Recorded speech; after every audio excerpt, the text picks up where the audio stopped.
Bismillahirrahmanirrahim.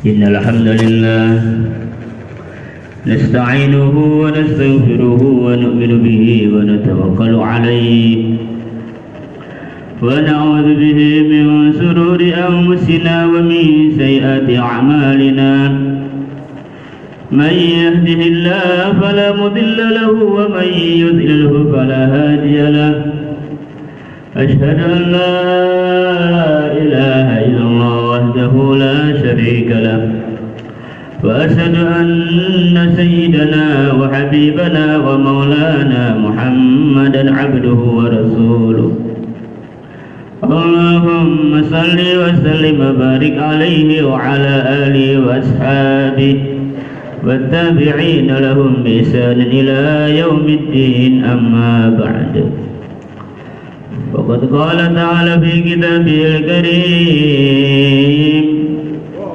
ومن جاهد فإنما يجاهد لنفسه إن الله لغني عن العالمين.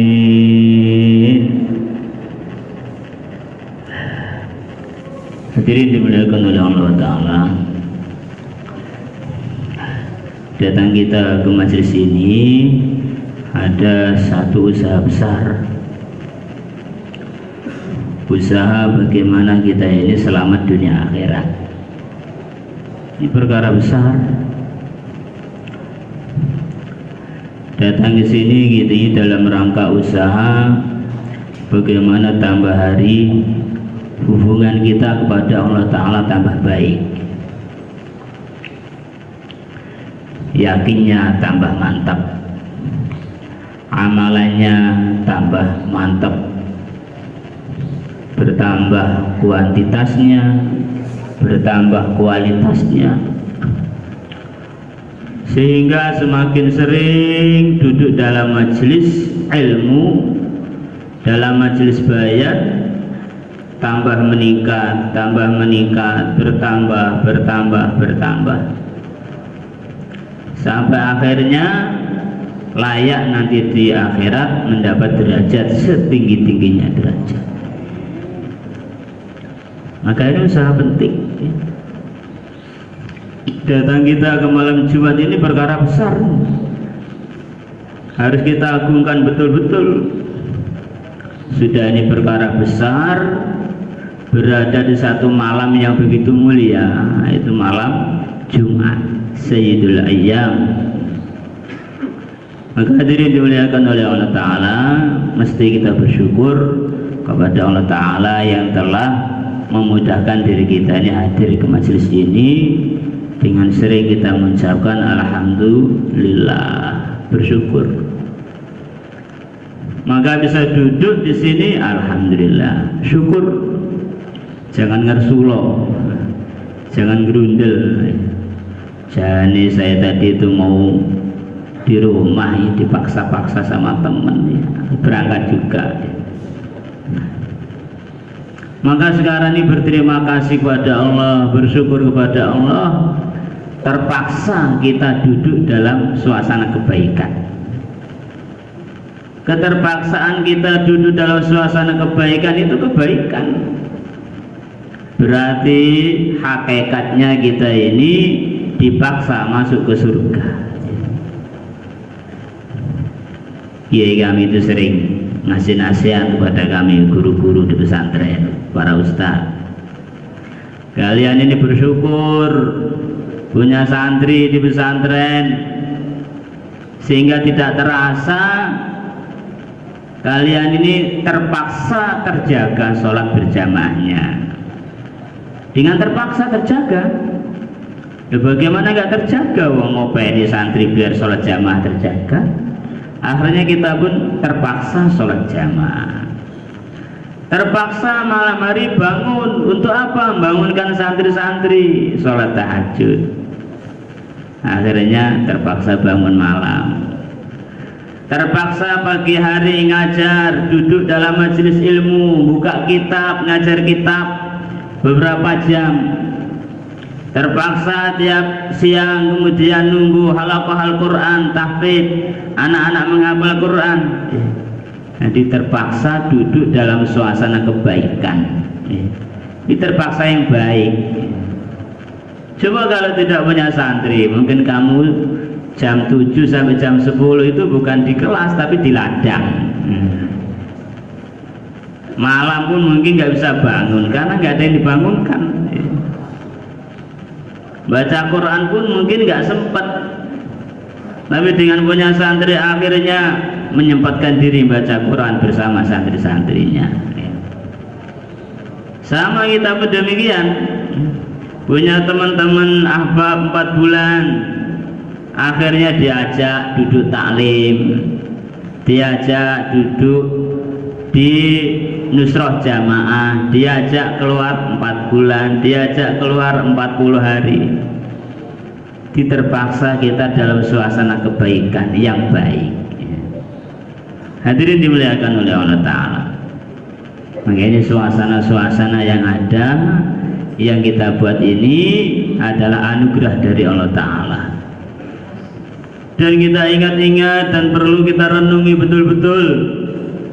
Kita ini buat majelis berkali-kali, usahanya adalah supaya iman kita semakin baik, imannya semakin mantap kepada Allah Ta'ala, bahwa Allah Ta'ala itu adalah zat yang menciptakan segala-galanya. Tidak ada satu perkara terjadi kecuali dibuat oleh Allah. Tidak ada bahasa otomatis, itu enggak ada. Di dunia ini enggak ada bahasa otomatis. Oh, tinggal ini nanti dipasang kayak di Turki. Otomatis lampunya masuk markas Turki itu. Di markas Turki itu negara besar, termasuk besar. Markas cuma satu. Markasnya satu, Pak. Kita di Lampung ini markasnya 14. Di Turki itu negara besar, itu markasnya cuma satu, itu pun di Istanbul. Turki bagian Eropa. Itu masuk ruangan, itu ruangannya gelap. Ketika masuk langsung lampunya hidup, tak hidup. Nanti kita lewat mati lagi. Masuk ke satu ruangan hidup lagi. Masuk WC hidup sendiri. Kita keluar langsung mati. Tengah-tengah duduk di WC lampunya mati, dindingnya dipukul, jedar hidup lagi. Dia nggak pakai saklar lagi. Indonesia ini kere, pakai saklar sana. Sana tuh saklarnya tembok WC tuh, langsung hidup lampunya. Atau dijakan kaki aja, langsung hidup lampunya. Hadirin dimuliakan oleh Allah Ta'ala, itu bahasa umumnya otomatis. Ini sebenarnya hakikatnya tidak ada perkara itu otomatis, itu enggak ada. Kita mukulkan tangan ke tembok, lampunya hidup, yang menghidupkan siapa? Tangan kita yang menggerakkan ke tembok siapa? Masuk ruangan tahu tak hidup. Sampai di jalan lorong-lorong malam hari kita jalan itu dari jauh gelap, sampai pas depan rumahnya langsung terang hidup lampunya. Itu pun yang menghidupkan siapa? Allah. Karena yang menjalankan kita ke sana juga Allah, yang hidup juga, yang menghidupkan juga Allah. Nggak ada barang itu otomatis, nggak ada. Kalau ada kertasnya ini kering, nggak ada basa-basi sedikit pun, ditaruh di kobaran api, bagaimana? Terbakar tidak itu? Terbakar. Siapa yang bakar? Yang membakar bukan api. Oh, itu kan wataknya api, Pak. Karena kertasnya kering, ditaruh di api keterbakar. Mau wataknya bakar, bukan. Api itu yang ngasih panas siapa? Allah. Yang bakar juga Allah. Kertasnya terbakar juga Allah. Bisa jadi nanti apinya apa itu besar, kertasnya kering, taruh di tengah-tengahnya tidak terbakar, bisa jadi. La ilaha illallah. Nabi Ibrahim alaihissalatu wassalam, oh itu apinya itu begitu besar. Teman kita waktu di Turki itu ada jamaah dari Jogja, satu jamaah datang langsung ke lokasi tempat pembakarannya Nabi Ibrahim. Itu Ustaz, ketapelnya itu bentuk cor-coran kayak gini nih, ketapelnya itu cor-coran tinggi. Nah itu tempat pembakaran itu berupa lembah, diisi kayu-kayu sampai setinggi bukit. Akhirnya orang itu bingung untuk melemparkan Nabi Ibrahim. Orang jarak berapa puluh meter sudah panas. Kekuatan mereka seberapa melemparkan Nabi Ibrahim? Akhirnya buat ketapel. Ketapelnya bundel cor-coran. Hadirin dimuliakan oleh Allah Ta'ala. Itu ketika itu api tetap api. Nabi Ibrahim dilemparkan, tali-talinya terbakar, tapi beliau sendiri tidak apa-apa. Maknanya api ini tidak bisa membakar. Yang membakar itu hakikatnya adalah Allah Ta'ala. Nah itu kan Nabi. Kalau kita ini bukan Nabi. Loh, di zaman sahabat pun ada sahabat yang dibakar tidak apa-apa pun ada. Bahkan dulu saya itu pernah silaturahmi di keluarganya Kiai Zurat almarhum, keluarga beliau, keluarga dari istri beliau di Surabaya, Sidoresmo.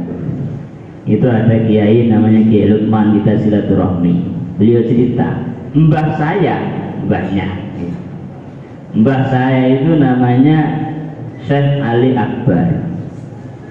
Beliau itu ceritanya waktu kecil oleh ibunya itu dimasak. Ketika zaman Londo datang ke rumah beliau, sedangkan ibunya ini sedang di dapur. Seorang kiai ibunya ini, lah ini anaknya ini harus selamat. Maka diri langsung pasang dandang besar, dipanaskan kayak masak jagung gitu. Lah akhirnya ketika Londonya orang Belanda datang, itu bayi dimasukkan ke dandang dalam keadaan umum. Maka hadirin, ketika orang Belanda masuk rumah, mereka nggak menyangka kalau dalam dandang itu ada bayi. Bayinya itu namanya Syekh Ali Akbar, kakek Kiai Lukman yang kita silaturahmi situ. Hadirin dimuliakan oleh Allah Ta'ala, apinya hidup, dandangnya panas, airnya panas, tapi jasad beliau tidak kena panas. La ilaha illallah. Ini zaman di Indonesia ini. Ya kita nggak bisa mengatakan ini kiai ini bohong ini. Ini kiai besar di Sidoresmo Surabaya. Hadirin dimuliakan oleh Allah Ta'ala. Maka tidak ada perkara di dunia yang terjadi dengan sendiri, tidak ada. Kalau orang panas itu yang ngasih panas juga Allah. Kalau orang sakit yang ngasih sakit siapa? Allah. Kalau sembuh yang ngasih sembuh juga Allah. Maka orang beriman yang yakin semua dari Allah itu nggak takut dengan namanya penyakit. Yang dipikirkan bukan bagaimana nanti kalau saya kena mati saja, tidak. Yang dipikirkan itu bagaimana kalau saya mati bawa iman apa tidak. Wong iman itu. Yang ditakutkan itu yang setelah mati, bukan waktu mati, kematiannya tidak. Kalau kematiannya kita nggak usah takut, orang itu akan mati semua. Kullu nafsin dha'iqatul maut. Kalau tidak mau mati, jadilah orang yang tidak bernyawa. Batu, kayu, jadi semen gitu. Kalau nggak mau mati, semua yang bernyawa mesti mati. Lah orang beriman yang meyakini kematian pasti datang, entah kapan, maka tidak takut dengan kematian. Yang dikhawatirkan, yang ditakutkan itu setelah mati itu. Urusan saya di alam kubur ini bagaimana saya nanti? Ya. Selamat apa enggak saya di alam kubur ini? Ya. Nanti kalau saya ditanya mungkar nakir man rabbuka, bisa jawab apa enggak saya ini? Ini yang khawatir kita. Kalau nanti terjadi di padang mahsyar, semua orang dikumpulkan, saya ini kira-kira dapat naungan apa enggak nanti ini? Iya, sudah sholat jamaah, tapi kira-kira diterima apa enggak? Sehingga nanti selamat di sana apa enggak saya enggak tahu. Nah ini yang kekhawatiran orang beriman. Kalau nanti ada mawazin, ada timbangan, kira-kira ini kebaikan saya ini lebih berat apa keburukan saya lebih berat? Jangan sampai keburukan saya lebih berat. Ini dikhawatirkan. Kalau nanti ada sirat yang kita mesti berjalan di atasnya, kira-kira ini apa bisa sampai tujuan apa enggak? Nah ini kekhawatiran orang. Kalau takut itu bagus. Ini kalau takut mati, ini masya Allah, ini bukan sifatnya orang beriman. Orang beriman tidak takut mati. Ta'addadatil asbab wal mautu wahidu. Kalau kematian itu ta'addad, berbilang-bilang, bermacam-macam kematian itu sebabnya. Macam-macam, kadang perkara sepele, masuk angin loh. Masuk angin baru setengah jam mati ya ada. Kepleset mati ya ada. Atau ketika sujud mati. Nah ini yang bagus. Ketika keluar 4 bulan mati. Nah, ketika sedang tengah puasa meninggal dunia. Nah ini yang dicari. Berbilang-bilang, bermacam-macam asbabnya kematian. Dan kita nggak tahu asbab kematian kita ini apa pun nggak tahu. Dan ini yang perlu kita khawatirkan. Jangan sampai penyebab kematian kita adalah kemaksiatan. Ini kekhawatiran kita yang mesti dibesarkan dalam hati kita. Jangan khawatir mati. Nanti kalau saya datang ke Bandar Lampung zona merah ini, kena mati saya nanti. Akhirnya di rumah terus mati juga akhirnya. Karena penuh dengan kecekalan, takut, akhirnya mati dalam ketakutan. La ilaha. Hadirin dimuliakan oleh Allah Ta'ala. Memang itulah janji dari Allah. Wala nabluwannakum bisyai'in minal khauf. Salah satu ujian dari Allah itu rasa takut. Takut mati, takut rezekinya sulit, takut nanti makan apa, takut ini akhirnya nggak jadi beramal. Gara-gara hanya takut akhirnya derajat surganya rendah. Masih mending ke surga. Kalau gara-gara takut akhirnya malah nggak ke surga, bagaimana? Ya ini kan sebagian teman kita gitu, diajak masuk Islam, saya takut dengan orang tua saya, ayah saya, bagaimana nanti kalau saya syahadat? Hadirin dimuliakan oleh Allah Ta'ala, rasa takutnya akhirnya menghalangi dirinya dari beriman kepada Allah. Memang ujian besar rasa takut. Hadirin dimuliakan oleh Allah Ta'ala, semua dari Allah. Tidak ada perkara itu yang bukan dari Allah. Hadirin dimuliakan oleh Allah Ta'ala, iman kepada para malaikat itu pun mesti kita kuatkan. Kita yang dimana-mana ketemu dengan malaikat, mana kita nggak bisa melihat. Tangan kanan kita, sebelah kanan ya ada malaikat mencatat kebaikan, sebelah kiri ada malaikat mencatat keburukan. Ini mereka ini ribut setiap saat ini, bukan ribut gelut. Ini amirnya ini roket. Amirnya ini roket. Kalau orang buat kebaikan langsung ditulis sama dia. 1 minimal.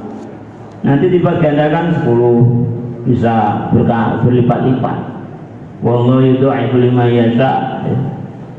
Tapi ketika orang berbuat kemaksiatan, adit mau mencatat, ditegur sama roket. Oh, jangan kamu tulis. Nanti tunggu, siapa tahu dia tobat, tunggu 6 jam. Awas jangan kamu tulis ya. Ada taat sama roket, Ma'mur itu taat sama Amir. Ya udah ditunggu, tunggu 6 jam. Kalau dia tobat, nah bebas dia. Tapi kalau tidak, kamu tulis. Tapi awas ya, kamu tulis 1 aja, jangan tulis 10 keburukannya. Setiap keburukan ditulis cuma 1. Ini salah satu keistimewaan umat yang mulia baginda Nabi Agung Muhammad sallallahu alaihi wasallam. Hadirin dimuliakan oleh Allah Ta'ala, baginda Nabi menyampaikan, kalau kamu dengar sekitar kamu ada ayam jago keluruk, itu ada malaikat rahmat di situ, berdoalah kamu. Hadirin dimuliakan oleh Allah Ta'ala, maka kiai-kiai dulu tuh banyak melihara ayam. Karena apa? Biar dengar keluruknya. Nanti ketika keluruk, ya Allah ampunilah saya. Ukur-ukur, ya Allah ampunilah saya. Malaikatnya amin, amin. Maka jangan dipaidu kalau ada kiai ngingu ayam itu. Ayam jago keluruk tapi bukan adu ayam. Kalau adu ayam ya itu satu perkara tidak baik.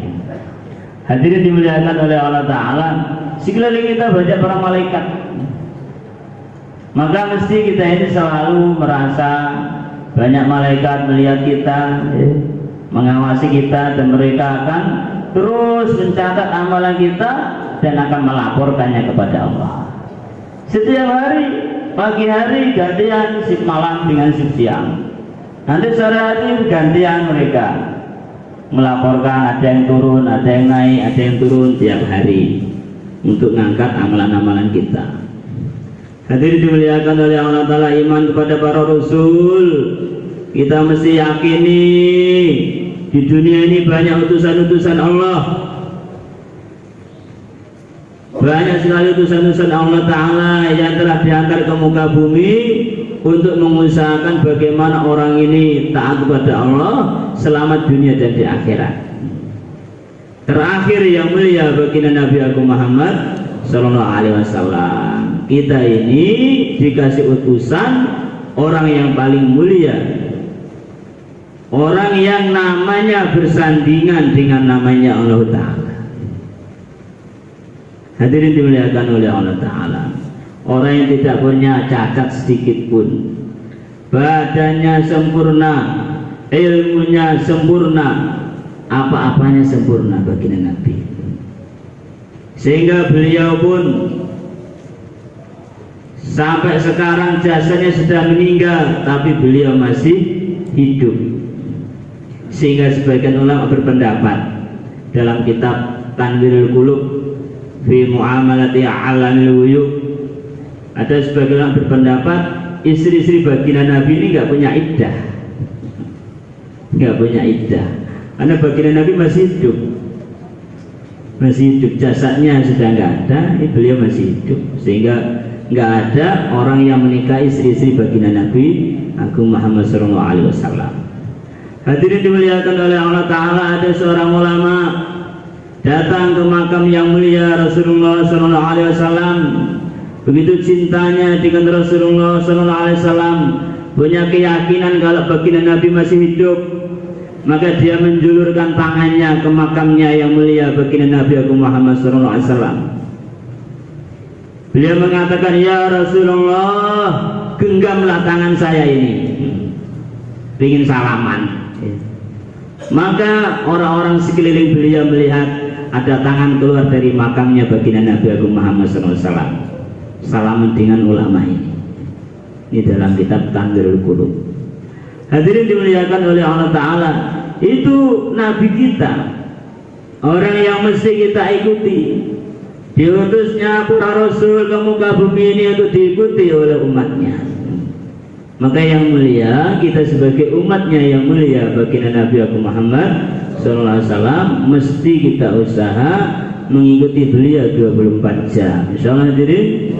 Wa kullu ma ata bihir rasulu fahaqqu taslimu wal qabulu. Semua perkara yang didatangkan yang bersama Rasulullah SAW mesti kita pasrah, terima. Pasrah bongkoan, Jawa ini. Terima aja, berat ringan laksanakan, mesti ada kebaikannya. Kalau itu amalannya Rasulullah SAW. Insyaallah hadirin. Meninggalkan anak istri itu berat apa tidak? Berat atau tidak? 4 bulan. Pasca 4 bulan meninggalkan istri, meninggalkan anak. Ini pun amalan yang dibuat oleh yang mulia baginda Nabi Agung Muhammad SAW beserta para sahabatnya. Beliau pun meninggalkan istri-istri beliau, para sahabat pun meninggalkan istri dan anak-anak mereka dalam apa? Urusan agama, ikut perintahnya Allah. Berat laksanakan, ringan laksanakan. Insyaallah hadirin. Wa inna fariqam minal mu'minina lakarihun. Jangan dikira sahabat mereka ikut baginda Nabi itu senang terus, tidak. Sebagian mereka itu ada yang merasa berat ikut Rasulullah itu, tapi terus ikut. Berat tapi ikut, tapi nggak gerundel. Berat itu maksudnya tuh dengan perasaan berat, banyak tanggungan bermacam-macam, nanti mudah ada begini-begini, apa ikut, dengan senang hati ya ikut walaupun berat. Kalau kita diajak 4 bulan berat rasanya, ikut aja. Kalau mau ikut para sahabat tadi, nanti akan mulia sebagaimana Allah Ta'ala muliakan para sahabat. Dan seluruh amalan agama kita ini berat bagi orang-orang yang dibuat berat oleh Allah. Tapi bagi orang-orang yang dibuat ringan hatinya oleh Allah, wa innaha lakabiratun illa lil khashi'in. Orang-orang yang hatinya khusyuk, tawajud pada Allah, perintah beratnya kayak apapun dilaksanakan dengan ringan, dengan senang hati. Sebagian ringan, sebagian merasakan berat. Ringan karena diringankan oleh Allah, berat karena diberatkan oleh Allah Ta'ala. Hadirin dimuliakan oleh Allah Ta'ala. Tapi intinya satu, ikut kanjeng Nabi sudah. Walaupun berat, ikuti aja. Kemudian timbulkan rasa cinta dengan yang mulia baginda Nabi Agung Muhammad SAW. Karena cinta walaupun berat diikuti. Orang itu kalau sudah cinta, susah payah ya ikut. Seorang pemuda mencintai seorang wanita, walaupun dia itu nggak punya kendaraan, punya sepeda ontel, rumahnya jauh, jalannya becek, kemudian malam hari hujan-hujan suruh datang. Lah ini pemuda ini kalau memang betul cinta, dia akan datang. Walaupun rasanya berat, iki kontok hujan, malam lagi, adanya sepeda hotel, tetap berangkat. Kalau dia memang cinta dengan kekasihnya. Insyaallah diri. Orang yang sudah pernah bercinta akan paham ini. Dulu ini cerita sedikit ya. Dulu awal-awal di Tenggoro itu kemana-mana bonceng istri saya itu pakai sepeda ontel. Lumayan itu, kalau cerita itu ketawa aja istri saya itu. Ingat masa lalu dibonceng di Tenggoro, jungkir sini sana sini. pagi ngajar, siang ngajar, nggak ada sepeda motor. Tapi ya demi cinta, akhirnya ya pun walaupun berat tetap dilaksanakan. Hadirin dimuliakan oleh Allah Ta'ala, lah cinta kita yang sepantasnya itu ya hanya kepada Allah dan kepada Rasulullah Sallallahu Alaihi Wasallam. Maka ini yang paling penting, yang paling pokok. Boleh kita mencintai istri kita, mencintai anak-anak kita, boleh. Mencintai pedagang kita, boleh. Mencintai kerabat kita, boleh. Mencintai santri kita, pesantren kita, boleh. Tapi jangan sampai cintanya kepada mereka semua mengalahkan cinta kita kepada Allah dan Rasulnya. Cinta kepada istri dan anak ketika azan dikumandangkan, hayya 'alas shalah, berangkat ke masjid. Walaupun sedang sedang bercengkrama dengan istrinya, dengan anak-anaknya. Apalagi kalau anak-anaknya banyak, rumah itu kayak lapangan sepak bola tiap hari. Orang itu kalau anaknya banyak, tanda orang tuanya baik, rumahnya acak-acakan terus. Kalau anaknya banyak, kok rumah acak-acakan terus, itu tanda orang tuanya baik. Tapi kalau orang ini rumahnya anaknya banyak kecil-kecil, kok rumahnya rapi terus itu, oh ini orang tuanya ini mengerikan mesti. Mesti anaknya ini tercekam, dia tidak bisa berolah di rumahnya. Hadirin dimuliakan oleh Allah Ta'ala.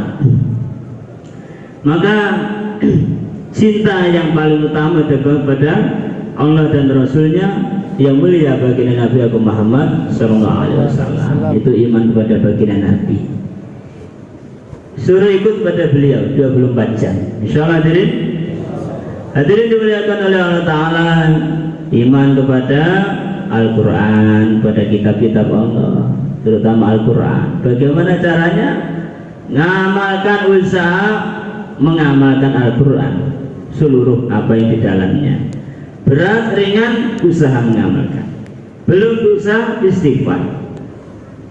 Mungkin ada perintah-perintah Allah yang belum kita laksanakan, tidak berani, takut ataupun berat, maka istighfar. Terhalangnya kita dari satu kebaikan itu karena ada keburukan-keburukan yang kita laksanakan. Dosa yang ada pada diri kita ini akan berentek, akan berakibat menyebabkan terhalangnya kita dari perkara kebaikan yang lain. Hadirin dimuliakan oleh Allah Ta'ala, iman kepada akhirat. Yakini kita ini mau ke akhirat, ini dunia sementara. Dulu saya itu dewa yakum, mutakalim. Pak, ini dunia sementara, kita ke akhirat yang selama-lamanya. Apa? Dunia sementara, dunia kok sementara? Lah bingung gitu. Sampai segitu orang sekarang ini memahami dunia itu selama-lamanya. Dunia aja dunia, nggak ada dunia sementara itu, dunia seterusnya. Masya Allah. Hadirin dimuliakan oleh Allah Ta'ala, kita ini akan ke akhirat entah kapan kita nggak tahu. Kita akan ketemu namanya alam kubur, mahsyar, sirat, mizan. Kita akan dipisahkan nanti di akhirat, sebagian ke neraka, sebagian ke surga. Kalau sudah sebagian ke neraka, ke surga sudah selesai.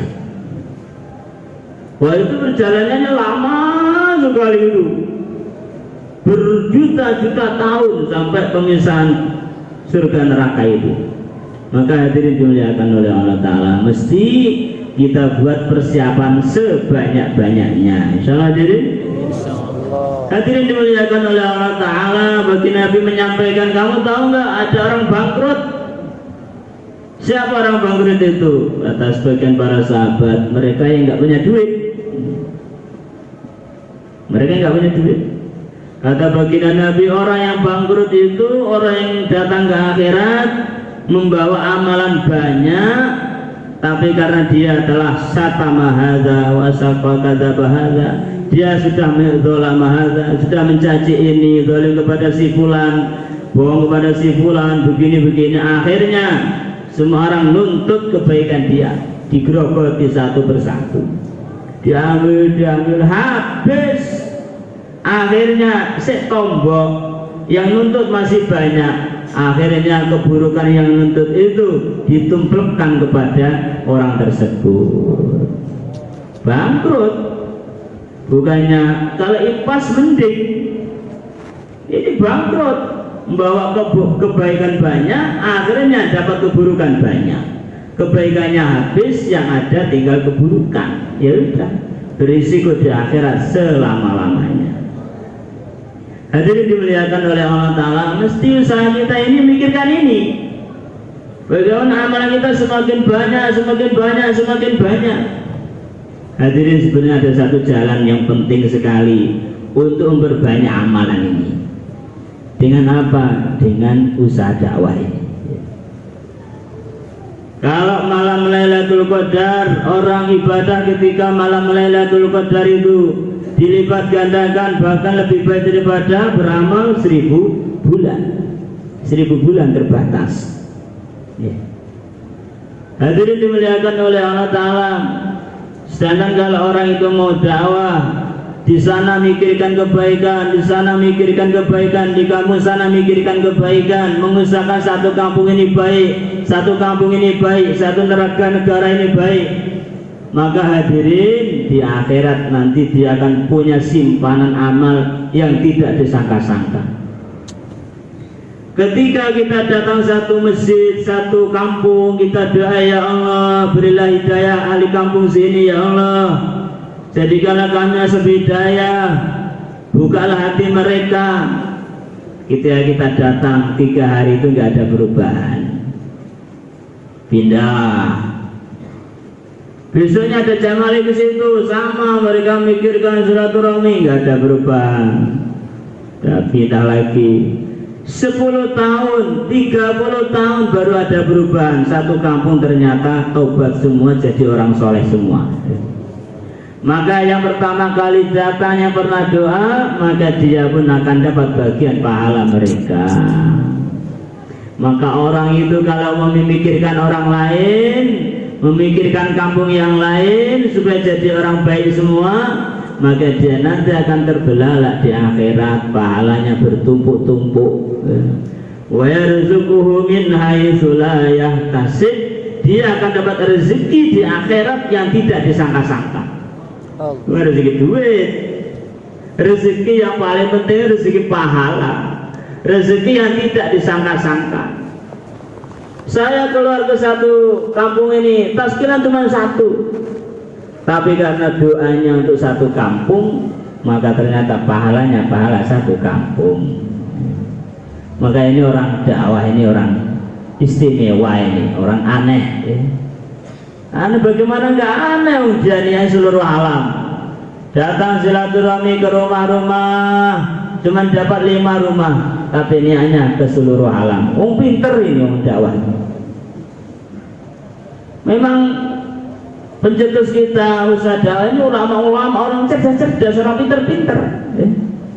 Kita yang bodoh-bodoh dikasih satu ungkapan yang sederhana tapi penting. Bapak-bapak nanti kalau silaturahmi niatnya ke seluruh alam. Nah ini kata-kata dari guru-guru kita yang cerdas-cerdas memikirkan akhirat, orang yang paham. Data cuma 5 rumah, niatnya seluruh alam, maka akan dapat pahala mendatangi orang seluruh alam. Masya Allah, orang cerdas ini cerdas betul. Hadirin dimuliakan oleh Allah Ta'ala. Dalam kitab fikih apa itu Fathul Mu'in itu pun ada.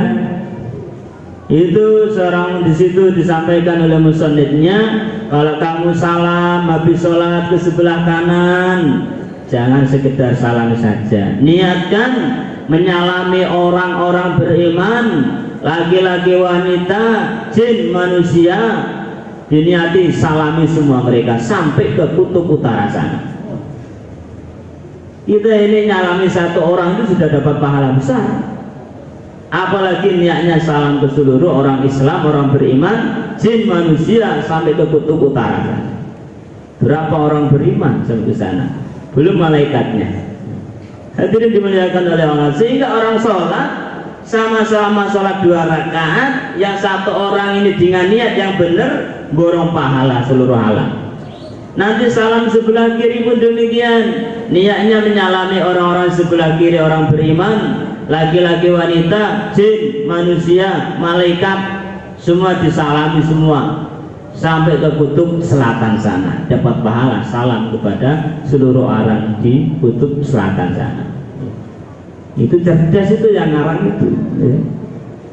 Hadirin dimuliakan oleh Allah Ta'ala, ini iman kita pada akhirat, mesti kita usaha untuk cari bekal sebanyak-banyaknya. Insyaallah hadirin, maka mesti kita usaha ini tadi, cari pahala itu yang nggak disangka-sangka. Maka sudah mesti kita ini niat untuk berangkat 4 bulan semua. Insyaallah hadirin, 4 bulan, 40 hari kita berangkat. Hadirin dimuliakan oleh Allah Ta'ala, iman kepada takdir baik atau buruk dari Allah. Ini penting ini, karena yang datang kepada kita hari-hari kalau nggak baik itu buruk. Semua datangnya dari Allah. Kalau ada kebaikan, apa yang kita ucapkan? Alhamdulillah, bersyukur. Maka kalau kita bersyukur, kita derajat kita naik di sisi Allah Ta'ala. Kalau datang keburukan, sabar. Kalau sabar pun pahalanya bertumpuk-tumpuk dari Allah. Maka orang yang beriman betul-betul kepada takdir baik buruk dari Allah, maka setiap saat, setiap detik derajatnya naik terus di sisi Allah Ta'ala. Hadirin dimuliakan oleh Allah Ta'ala, ini sabda baginda Nabi ini yang mafhumnya aneh. Orang beriman itu memang aneh, amalannya itu mengherankan. Semua perkara jadi baik untuk dia. Kalau dapat kebaikan dia bersyukur, maka baik untuk dia. Apa pahala? Kalau dia dapat musibah dia sabar, maka baik untuk dia, pahala juga. Hadirin dimuliakan oleh Allah Ta'ala, semua dari Allah, baik buruk pun dari Allah. Ini keyakinan kita ya. Betul-betul kita yakini kebaikan pun dari Allah. Ada orang beriman pun dari Allah. Ada orang kafir pun dari Allah. Semua dari Allah Ta'ala. Cuma Allah Ta'ala itu kalau dengan iman senang, dan Allah Ta'ala perintahkan kita untuk beriman. Dengan kekufuran Allah Ta'ala tidak suka, maka kita dilarang kufur, kita suruh beriman kepada Allah. Tapi yakini semua kullu min indillah, semua dari Allah. Insyaallah. Dari ada petani nanam padi, maka petani ini ketika panen tidak semua padinya baik, gitu, yang petani. Maka sebagian padinya ada yang mentes-mentes baik-baik, ditapi kan biasanya, ditapi, dikipas. Maka yang baik-baik masukkan karung, disimpan. Kalau dia wajib zakat, dizakat, infak dan lain sebagainya. Terus yang gabuk, maka ya dibiarkan aja. Kalau nggak dibakar, dibuang atau dibakar, rata-rata dibakar, jadi pupuk di sawah. Hadirin, tapi ini yang nanam siapa? Petani. Pak Paijo itu yang nanam, yang mentes ya Pak Ijo yang nanam, yang buruk juga Pak Ijo. Tapi kalau yang mentes ini petani ini senang, maka diambil, dimasukkan di tempat yang rapi, disimpan, dirawat. Tapi kalau yang buruk-buruk dia bersemut, tenang ini bakar. Hadirin, lah manusia ini yang buat ya Allah Ta'ala semua. Ada orang yang mentes, hatinya ada iman kepada Allah, itulah kehendak Allah Ta'ala, dan Allah Ta'ala senang dengan orang beriman. Karena perintahnya dan maunya Allah Ta'ala kita beriman semua. Ada orang-orang kafir tidak mau beriman kepada Allah, gabung hatinya. Maka orang-orang yang beriman ini yang mentes-mentes akan dirawat oleh Allah Ta'ala, diistimewakan oleh Allah Ta'ala mulai alam kubur. Num namatal arus, tidurlah kamu seperti tidurnya pengantin baru. Terus kenikmatan-kenikmatan tidak ada habis-habisnya sampai ke surganya Allah Ta'ala. Sedangkan orang yang hatinya gabuk, maka mulai di alam kubur, mulai mati itu sudah susah dia. Alam kubur mulai kesusahan.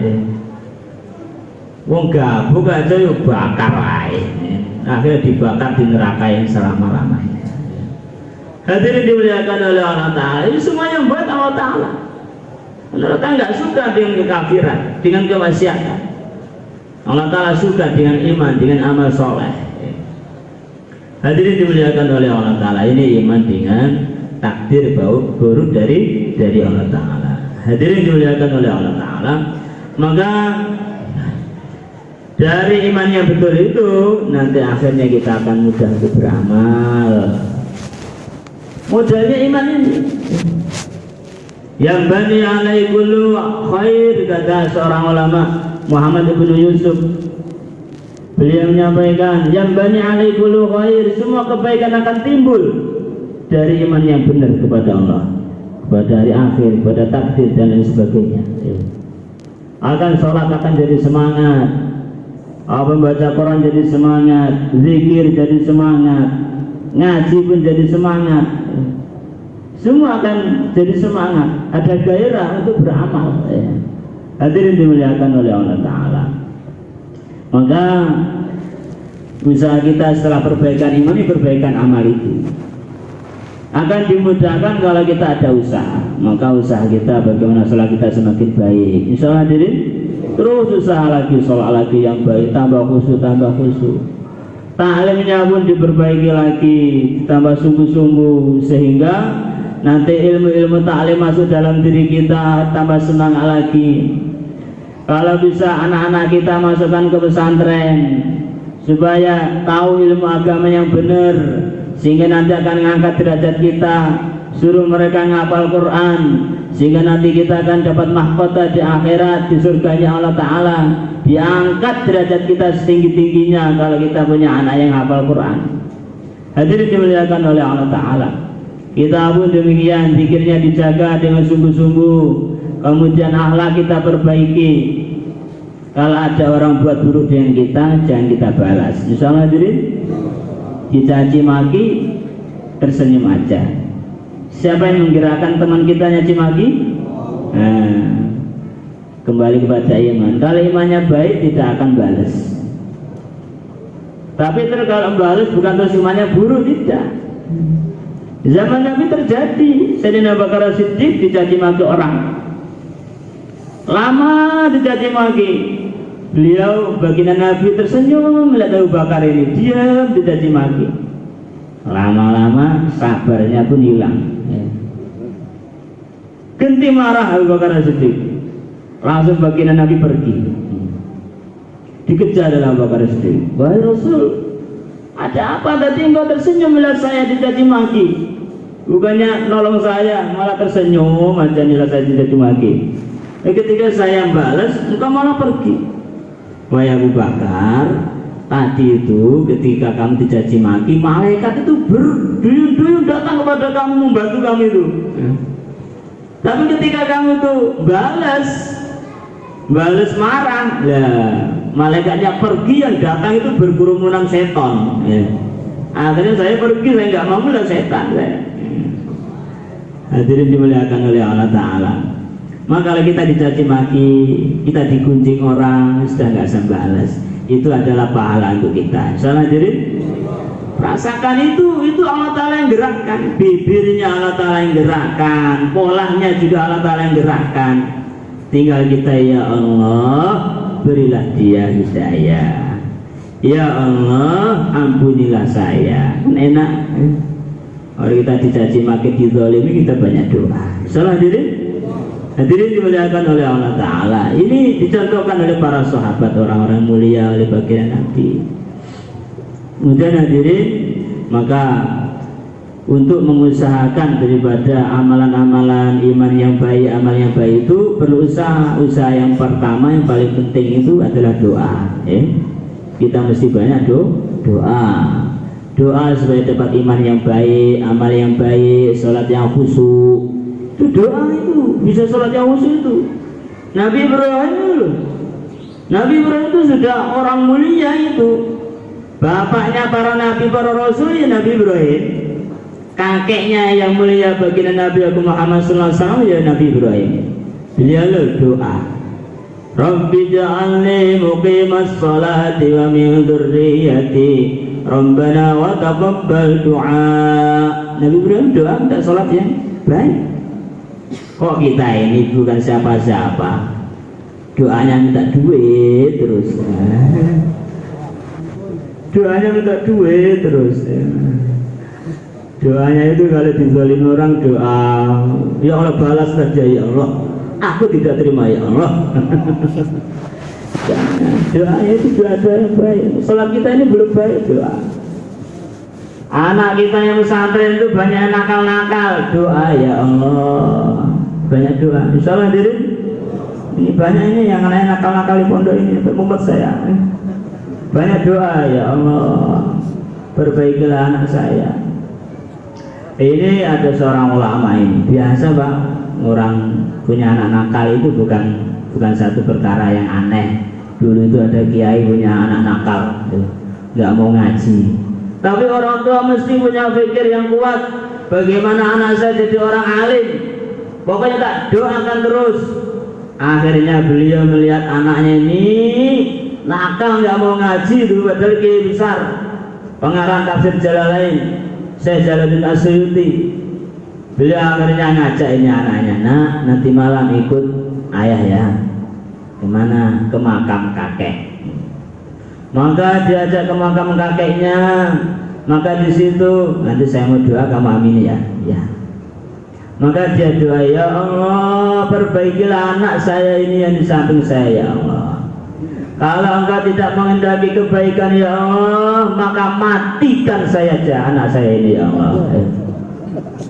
Anaknya ngamin sambil gemetaran. Maka setelah acara selesai ziarah, maka anaknya kabur. Saya tidak akan mati sama saya. Hadirin dimuliakan oleh Allah Ta'ala. Maka paginya ayahnya ini, mana anak saya? Pergi ya, nggak tahu kabur. Ya semalam tak doakan mati, kabur ya sudah lah. Tak doakan mati malah kabur, ya biarkan aja. Akhirnya hadirin setelah 20 tahun baru datang kembali ke pesantren, ke tempat ayahnya. Sudah jadi orang alim besar. Ternyata asbab doanya ayah yang mentok seperti itu, anaknya tergugah, akhirnya tobat, lari ke Maroko, belajar di sana dengan ulama-ulama di sana. Pulang-pulang sudah 20 tahun jadi orang alim besar. Orang tua harus seperti itu doanya, dan sungguh-sungguh. Salah diri. Kalau orang tua di rumah terus nggak mau 4 bulan, iyo, terus doanya bagaimana? Minimal itu 4 bulan jalan kaki itu. Orang tua yang anaknya pesantren itu cepat berangkat 4 bulan jalan kaki, ke pesisir-pesisir, naik gunung, turun gunung itu. Ketika susah doa, ya Allah anak saya jadikan dia ini orang alim yang berhasil. Misalnya diri, jangan terus diganggu ngebel terus anaknya dibeli terus, disuruh pulang, kakeknya datang, mbahnya kawin lagi, terus ini punya adik macem-macem, nggak jadi. Ini nanti Kiai Zur ngasih cerita kepada kita. Ada wali santri ini punya anaknya pesantren berangkat, kemudian di tengah jalan itu naik perahu kapal, maka itu anak kapalnya diombang-ambing ombak begitu besar. Maka ayahnya namanya hatinya terpaut dengan anak, prihatin, maka terasa ini kok terasa nggak enak nih, kayaknya anak saya sedang ada musibah ini di tengah laut. Maka bukan dia ngambil HP, tidak, maka dia ke rumah ngambil uangnya yang ada, diambil semua, dikeluarkan, dikasihkan orang-orang miskin. Ya Allah, ini harta tak sedekahkan kepada mereka. Ya Allah, bila mana anak saya di perjalanan dalam masalah, selesaikanlah masalahnya. Jadi itu orang tua yang benar gitu itu. Kalau orang tua di rumah kok ingat anaknya, kok rasanya nggak penak, pengen langsung doa kepada Allah. Itu orang tua ingat anak yang benar kayak gitu itu. Setelah ingat anak, bukan nggak boleh ingat anak, orang tua harus ingat anak ketika pesantren. Kalau jenengan 4 bulan itu harus ingat istri dan anak-anaknya. Kalau nggak ingat kebangetan, malah ingat istrinya orang akhirnya. Orang 4 bulan itu harus ingat istri, ingat anak. Tapi ingat yang betul. Apa? Doa untuk istrinya, anak-anaknya. Bukan ingat terus ngambil HP, ngebel, tidak. Ini nggak benar. Maka hadirin, setelah orang tuanya doa seperti itu, sedekah, maka di tengah laut ada suara. Ada suara. Infak sedekah ayah kamu sudah diterima. Infak ayah kamu sudah diterima. Akhirnya itu laut langsung reda. Hadirin dimuliakan oleh Allah Ta'ala. Maka ini perlu dengan doa. Seluruh akhlak pun perlu kita banyak doa. Salah diri, minta akhlak yang baik. Kita enak akhlak kita ini belum baik, jangan merasa akhlak kita baik. Selalulah doa, ya Allah, Allahumma hdina li ahsanil akhlak. Ya Allah, tunjukkanlah saya pada akhlak yang baik. Ya Allah, perbaikilah akhlak saya. Itu doa yang perlu kita perbanyak. Insyaallah diri, rasa tanggung jawab kita kepada agama itu pun berkurang, perlu kita banyak doa. Ya Allah, berilah rasa tanggung jawab kepada hati saya, pada diri saya, pada keluarga saya, kepada agama ini ya Allah, sebagaimana rasa tanggung jawab yang telah Engkau berikan kepada para sahabat, kepada guru-guru kami. Doa seperti itu. Kemudian untuk menimbulkan itu semua perlu kita dalam suasana dakwah. Misalnya diri, maka untuk mengusahakan amalan-amalan selain doa, kita berusaha terus zahiriyah dengan kita ini keluar 4 bulan. Ini usaha dakwah ini. Kalau kita usaha dakwah terus, usaha perbaikan lagi, pasti kita akan diperbaiki oleh Allah. Kalau kita berangkat lagi 4 bulan lagi, pasti kita akan diperbaiki oleh Allah. Dengan kita berangkat 4 bulan dakwah, kemudian kita doa lagi, agama kita semakin sedikit naik, dan sekeliling kita pun akan diperbaiki agamanya oleh Allah. Sehingga nanti hadirin, kita di akhirat akan borong pahala sebanyak-banyaknya, sehingga di sana terbuka orang berbondong-bondong masuk Islam, di negara sana berbondong-bondong masuk Islam. Kalau kita gerak 4 bulan, soalnya maka langkah awal mewujudkan usaha agama ini dengan kita keluar 4 bulan. Silakan yang daftar 4 bulan, negeri Jawa atau berapa aja, silakan.